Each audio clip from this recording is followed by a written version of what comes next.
ओम नमो भगवते वासुदेवाय नमः। जय श्री हरि, जय श्री विष्णु भगवान। आज का दिन अति पावन है। आज हम सब मिलकर सुनेंगे बुधवारी एकादशी की महिमा और कथा। शास्त्रों में एकादशी को समस्त व्रतों में श्रेष्ठ बताया गया है। एकादशी व्रत का पालन करने से न केवल पाप नष्ट होते हैं बल्कि मनुष्य को मोक्ष की प्राप्ति भी होती है। आज की कथा केवल प्राचीन कहानी नहीं है बल्कि यह हमारे जीवन का मार्गदर्शन भी करती है।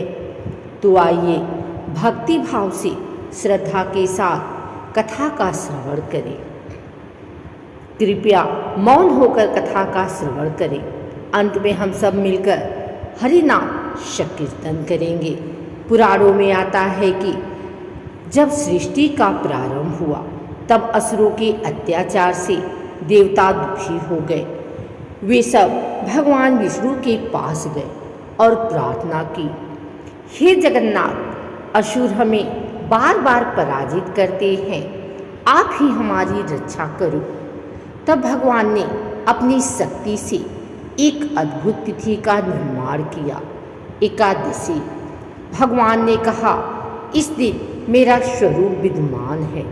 जो कोई इस दिन उपवास करेगा वह पापों से मुक्त होगा। भक्त चाहे साधारण गृहस्थ हो, व्यापारी हो, राजा हो या सन्यासी, एकादशी का पालन सबके लिए मंगलकारी है। स्वयं भगवान ने एकादशी की स्थापना की है। यह केवल परंपरा नहीं, यह तो श्री हरि का संदेश है। बहुत काल पहले सतयुग में विदर्भ देश नाम का एक राज्य था। वहाँ एक अत्यंत धर्मात्मा राजा राज्य करते थे। राजा सुब्रत, उनकी पत्नी थी रानी सुमति।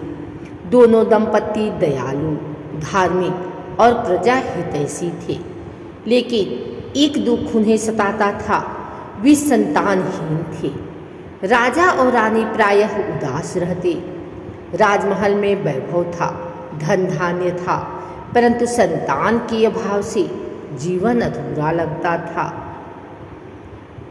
धन वैभव हो सकता है लेकिन संतान सुख न हो तो जीवन अधूरा ही लगता है। यही पीड़ा उस दंपति को भी थी। एक दिन महल में एक तेजस्वी संत आए। राजा ने उन्हें प्रणाम किया, भोजन कराया और उनकी सेवा की। भोजन के बाद संत ने राजा से पूछा, राजन, तुम बड़े प्रसन्नचित्त दिखाते हो, पर तुम्हारी आंखों में कहीं न कहीं पीड़ा छिपी है। बताओ क्या बात है? राजा सुब्रत ने विनम्र होकर कहा, गुरुदेव, मेरे पास सब कुछ है पर संतान नहीं है।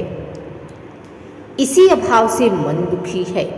संत ने कुछ देर ध्यान लगाया और बोले, राजन, तुम्हारा दुख अब समाप्त होगा।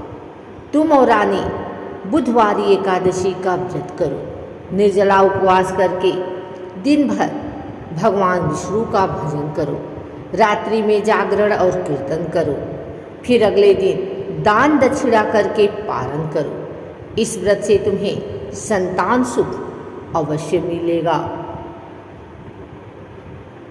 देखिए, गुरु की बाणी कभी व्यर्थ नहीं जाती। जो श्रद्धा से पालन करता है उसे फल अवश्य मिलता है। राजा और रानी ने संत की आज्ञा मान ली। उन्होंने विधि पूर्वक बुधवारी एकादशी का व्रत किया। सुबह स्नान करके व्रत का संकल्प लिया। हे प्रभु विष्णु, आज मैं आपकी प्रसन्नता के लिए उपवास कर रहा हूँ। पूरा दिन हरि नाम में व्यतीत किया। राजा ने दरबार का कार्य त्याग दिया और रानी ने राजमहल का वैभव भूलकर केवल भक्ति की। रात्रि में दोनों ने जागरण किया और भक्तों के साथ मिलकर हरे कृष्ण हरे राम का कीर्तन किया। अगले दिन द्वादशी को ब्राह्मणों को दान देकर व्रत का पारण किया। कुछ ही समय बाद रानी सुमति गर्भवती हुई 9 महीने बाद एक अत्यंत तेजस्वी पुत्र का जन्म हुआ। पूरा राज्य आनंद से भर गया।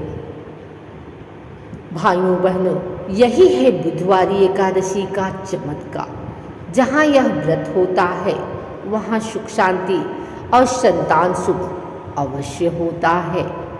पुत्र बड़ा होकर अत्यंत विद्यमान, शूरवीर और प्रजाहितकारी बना। उसके कारण राज्य और अधिक समृद्ध हुआ। प्रजा राजा की भक्ति और भगवान की कृपा देखकर आनंदित रहती। हर वर्ष राजा रानी इस एकादशी का व्रत पूरे राज्य के साथ करते। इस व्रत के कारण राज्य में कभी अकाल, युद्ध या महामारी नहीं हुई। आज भी जब परिवार में अशांति होती है, व्यापार में हानि होती है या संतान सुख नहीं मिलता, तब बुधवारी एकादशी का व्रत करने से लाभ होता है। राजा सुब्रत और रानी सुमति ने जीवन भर हर एकादशी का व्रत किया। अंत समय में उन्होंने श्री हरि का स्मरण किया और विष्णु धाम को प्राप्त हुए। उनके वंशज भी इस परंपरा को निभाते रहे। भगवान कहते हैं, जो भक्त श्रद्धा से बुधवारी एकादशी की कथा सुनता है या सुनाता है, वह सारे पापों से मुक्त होकर सुख संपत्ति और अंत में मोक्ष पाता है। अब संकल्प करें कि हम भी इस एकादशी का पालन करेंगे, हरि नाम गाएंगे और परिवार में सुख शांति लाएंगे।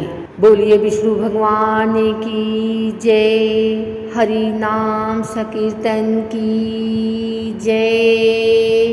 भगवान श्री हरि आप सबको सुख समृद्धि और शांति प्रदान करें। अगर आपको यह वीडियो अच्छी लगी हो तो इसे लाइक करें, कमेंट करें, शेयर करें। हमारे चैनल को सब्सक्राइब करके बेल नोटिफिकेशन ऑल पर सेट कर लें, ताकि आगे आने वाली वीडियो सबसे पहले आप तक पहुंच सके। धन्यवाद।